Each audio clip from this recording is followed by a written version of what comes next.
everybody, welcome to CodeNepi, and today I'm going to show you how to set a DNS for a dynamic IP using noip.com. To understand what I mean with this, let's go to figure 1 of the article. If you want to check the article, the link appears on the description of the video.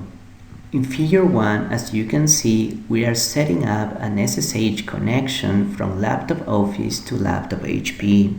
In a previous video, we showed that considering the public key authentication, the command to type is this one over here. Now, if instead we want to use the DNS, then the command to type is this one over here. As you can see, the main difference is that now, instead of using the IP of the remote device, we are going to consider a name, which is the DNS. And because it is a name, it is much easier to remember. But the main advantage of the DNS is that it doesn't change over time. In contrast, the IP can be dynamic and therefore can change over time. One example of a dynamic IP is the IP of everybody's houses. In my case, for example, my home IP changes every day, and therefore it is really bad for an SSH connection, because every time I will try to SSH to my home, first I will need to check what is the current IP of the remote device. Luckily, we can solve this with a DNS because it will be static and will be associated to a dynamic IP. To set a DNS, here we only need to consider 3 simple steps. The first one is to create a DNS, the second one is to install DUC, and the third one is to access to the remote device. In the first step, create the DNS, we need to create an account at noip.com. We are choosing noip.com because it will allow us to create a DNS for free without paying anything. So we go to noip.com and then we click on sign up over here.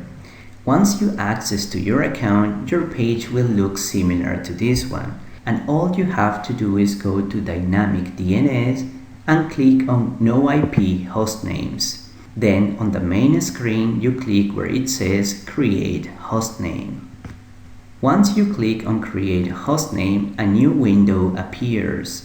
Here, then you need to choose your name, for example, Nepi.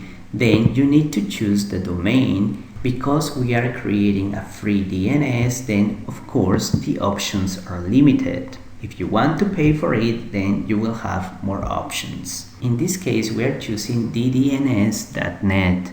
And here you need to type the IP of the remote device. In my case, it is the IP of the HP device.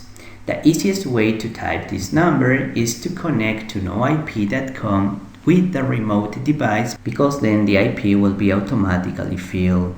And then once you are done, you click on create hostname.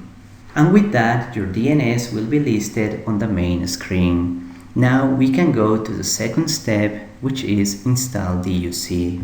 DUC stands for Dynamic Update Client, and it is a code that checks if the IP has changed over time.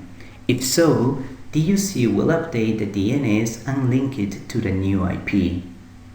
DUC must be installed in the remote device. In our example, it is the HP device. We just need to follow the steps given in the article one by one. The first one is to type sudo su in the terminal, so we just copy and paste it in the terminal. With this, we become the root user at HP. Then we need to access to user local source directory and download a tar file from noip.com. So we just copy this line over here and paste it in the terminal. So once the tar file is downloaded, we need to extract the files. And for that, we just type the line over here.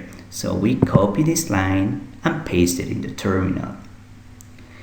By doing so, we get in our case the noip 2.1.9-1 directory. We access to it and type make. So we just copy this line over here and we paste it in the terminal. After that, we proceed with installation by typing make install. So we just copy this line over here and paste it in the terminal. In the installation process, as you can see, DUC is requesting us to type the email. This is the email that we use to create the account at noip.com. So we just type the email, and once we press enter, now we need to type the password of our account at noip.com. We type the password, and as you can see, now we are connected to noip.com. And that's why in my case, it is telling me that there is a DNS called nepi.ddns.net. DUC will ask for an update interval. In this case, we choose 5. And then it will ask if we want to run a script at a successful update. We choose no. And with this, we finish with installation. The final step is to activate DUC. So we just copy the line over here and paste it in the terminal.